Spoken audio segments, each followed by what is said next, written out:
आप लोगों ने देश के अंदर क्या करा दिया भाई। मतलब प्रधानमंत्री अपनी जिम्मेदारी को उपलब्धि बता रहे हैं। यहाँ एक मंत्री हैं बीजेपी के, वो कहते हैं कि पेट्रोल महंगा कहाँ है, मुट्ठी भर लोग ही तो इसका इस्तेमाल करते हैं। ध्रुव राठी को सुधीर चौधरी जी रिप्लाई कर रहे हैं। मैं तो ये सोचता हूँ कि संसार में आने का शायद यही उद्देश्य था, यही सिर्फ देखना बाकी था। संसार का रस तो सब जो कुछ है वो देख ही रहा हूँ, अब सब कुछ जी लिया मैंने, अब और क्या जीना भाई। क्या चल रहा है भाई मेरे देश के अंदर, मुझे बताओ। मतलब प्रधानमंत्री अपनी जिम्मेदारी को उपलब्धि बता रहे हैं भाई। मतलब कांग्रेस ने पोलियो, खसरा, हेपेटाइटिस बी के इंजेक्शन लगा लगा करके पब्लिसिटी नहीं की, नहीं बताया कि हमने इतना कुछ कर दिया, क्योंकि उनको पता था कि उनकी जिम्मेदारी है। और वो जिम्मेदारी को ऐसे दिखा रहे हैं, न जाने कौन सा पहाड़ तोड़ दिया भाई। आप हमारे द्वारा चुने हुए एक प्रतिनिधि हैं और आपकी जो जिम्मेदारी है उसका आपको निर्वाह करना होगा, और आप उसको निर्वाह ऐसे कर रहे हैं और निर्वाह करके कुछ ऐसा जता रहे हैं कि हम तो बहुत बड़ा महान काम कर रहे हैं और आप पे एहसान कर रहे हैं। अरे यार चलिए, ये तो बात आगे चलेंगी, लेकिन देखो हमारे प्रधानमंत्री जी का अलग ही स्वैग है। एक हाई लेवल की मीटिंग कर रहे हैं, हाई लेवल की मीटिंग। जो तेल उत्पादक जो कंपनीज के जो सीईओ है ना, करे इतने रेट क्यों बढ़ रहे हैं। अरे गजब हाल है भाई, गजब हाल है।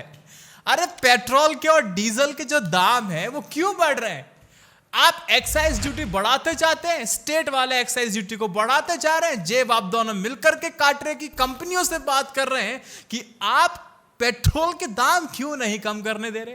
अरे साहब, जब क्रूड ऑयल का जो दाम था जब ज्यादा था तो आपने हमें तब भी बेनिफिट नहीं दिया, और जब क्रूड ऑयल का दाम नीचे चला गया तो आपने एक्साइज ड्यूटी को बढ़ा दी। यहां आपको ये जानकारी होनी चाहिए कि एक्साइज ड्यूटी से 42% स्टेट को भी जाता है। अब स्टेट में सबसे ज्यादा क्या है, जो 42% जाता है उसमें भी खेल है।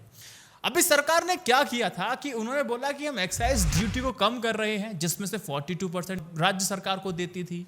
अब केंद्र सरकार ने सेस लगा दिया। अब सेस तो सिर्फ सेंट्रल गवर्नमेंट के पास होता है, सेंट्रल गवर्नमेंट की जिम्मेदारी नहीं है कि वो स्टेट गवर्नमेंट को दे। तो यहां तो खेल चलता है, दोनों ही मिलकर के लूट रहे। अगर स्टेट और सेंट्रल गवर्नमेंट मिलकर के अपने टैक्सेस को कम कर लेंगे तो पेट्रोल के दाम वैसे ही कम हो जाने हैं। जीएसटी के दायरे में अगर सहमति के साथ अगर हम पेट्रोल को और डीजल को जीएसटी के दायरे में ले आएंगे तो 30-40 रुपए पेट्रोल तो वैसे भी कम हो जाएगा। हाई लेवल मीटिंग कर रहे हैं साहब। ये सब जब देखता हूं मैं तो बड़ी हंसी सी आती है। अंदर से ऐसा लगता है कि भाई किसको चुन लिया और क्यों चुन लिया।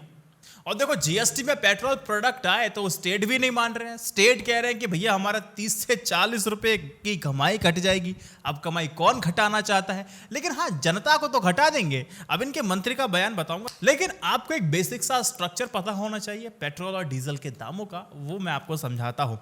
देखिए, पेट्रोल और डीजल पर केंद्र और राज्य सरकारें टैक्स वसूलती हैं। केंद्र सरकार एक्साइज ड्यूटी लगाती है। एक्साइज ड्यूटी में से 42% स्टेट को देना होता है, लेकिन अब एक्साइज ड्यूटी को कम किया गया और सेस को बढ़ाया गया ताकि राज्य को दिया जाने वाला पैसा कम हो और स्टेट गवर्नमेंट के पास पैसा जो उनको वैट के माध्यम से जो स्टेट आपसे कमाती है वो उसी से कमाए। ठीक है, सेस सिर्फ केंद्र सरकार के पास ही रहता है।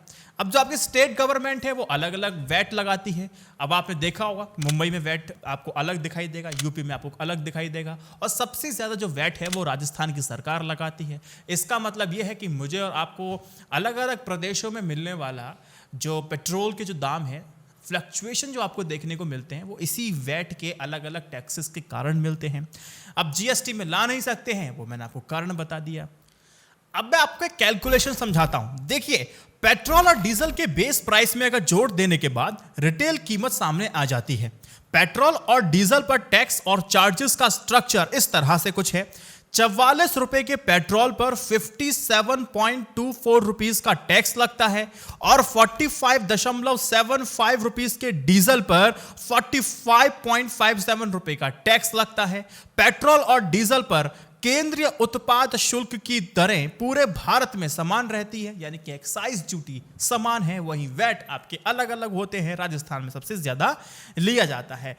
लेकिन पंपों पर ग्राहकों को बेचे जाने वाले तेल की कीमत ट्रेड पैरिटी प्राइसिंग टीपीपी के फॉर्मूले से तय होती है। जो प्रोपोर्शन है वो 80:20 का है।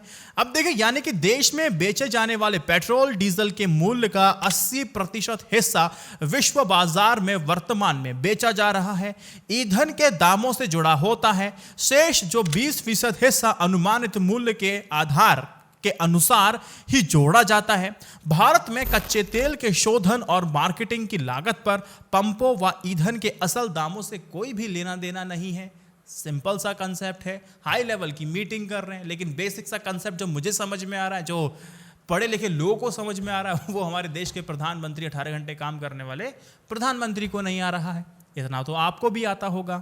एक नॉनसेंस वाली बात मैं आपको बताता हूं दोस्त, देखो सुनिए।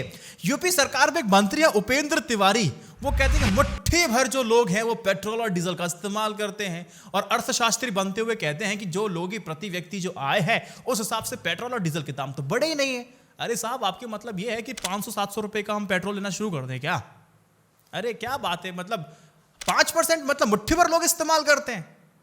कितना बेवकूफ भरा स्टेटमेंट है ये। अब मुझे एक चीज बताइए, 6 महीने पहले आपने दाल रोटी चावल उपमा जो कुछ खाते होंगे वो वाला बिल निकाल के देख लीजिए, आज का बिल निकाल के देख लीजिए, भैया कितना पैसे का अंतर आ रहा है? अंतर आता है। 60 रुपए किलो टमाटर लेके आ रहा हूं मैं, 800 रुपए के बादाम लेके आ रहा हूं मैं, और 1200 रुपए के काजू मिल रहे हैं। टमाटर, सब्जी, कद्दू, ये तो सब इन्होंने तो मतलब ये ड्राई फ्रूट बने पड़े हैं, सब बेचारे वेजिटेबल बने पड़े। सिंपल सी बात ये है, पेट्रोल और डीजल के दाम बढ़ने से, डीजल का दाम इस समय 90 रुपए के आसपास है, सीधा इसका जो असर है वो ट्रांसपोर्ट इंडस्ट्री पे पड़ता है।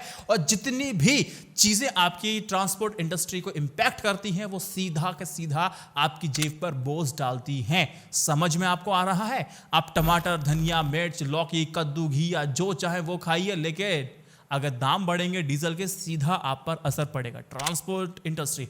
अब सिर्फ यह है कि ये तो टमाटर वेजिटेबल की मैंने बात कर ली, फ्रूट की मैंने बात कर ली, सब महंगे, सब महंगे, सब महंगे हैं। रॉ मटेरियल होता है जिसको मिलाकर के सामान बनते हैं, उनमें भी कॉस्ट में एड अप होता है, पैसा जाता है दोस्त। साहब, मुट्ठी भर लोग इस्तेमाल नहीं करते पेट्रोल का। पेट्रोल का तो इस्तेमाल साहब पूरी दुनिया करती है, खाना सभी खाते हैं। समझ में आपको आया?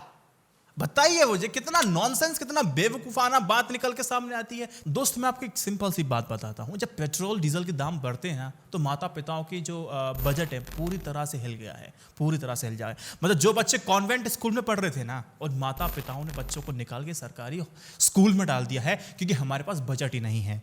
बहुत सारे अभिभावकों ने क्या किया है, पेरेंट्स ने यह किया है कि वो अपने बच्चों को पढ़ने के लिए भेज ही नहीं रहे हैं, उनके पास पैसा नहीं है, पूरा बजट हिल गया है। और आप कहते हैं कि मुट्ठी भर लोग। साहब, आप मुट्ठी भर लोग तो 125 करोड़ देश की जनता पर आप राज कर रहे हो, और आप कह रहे हो कि मुट्ठी भर लोग ही पेट्रोल डीजल का इस्तेमाल करते हैं। क्या बेवकूफाना बात करते हैं सर आप।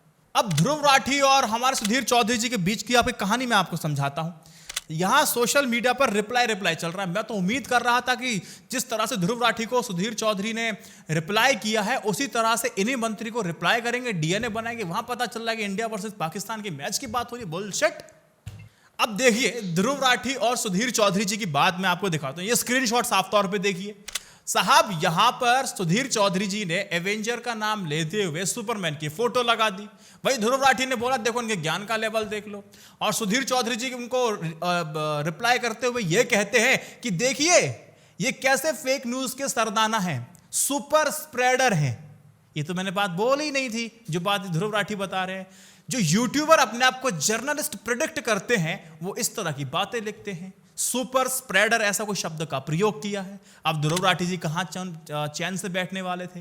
ध्रुव राठी जी ने नीचे कमेंट किया कि भैया नैनो चिप लगाने वाले आप ही तो थे। यहां मतलब चल क्या रहा है, अलग ही लेवल चल रहा है यहां पर। तो ये देखने के बाद मुझे लगा कि यार अगर हमारे नेता इस तरह से जो सीरियसनेस वाली जो बातों को, हमारे पत्रकार जो सीरियस जो बातों को इस तरह से अगर आपके सामने लाएंगे तो फिर हमारा कहां यार, हम भी कंटेंट बनाएंगे तो हम भी ऐसे बनाएंगे।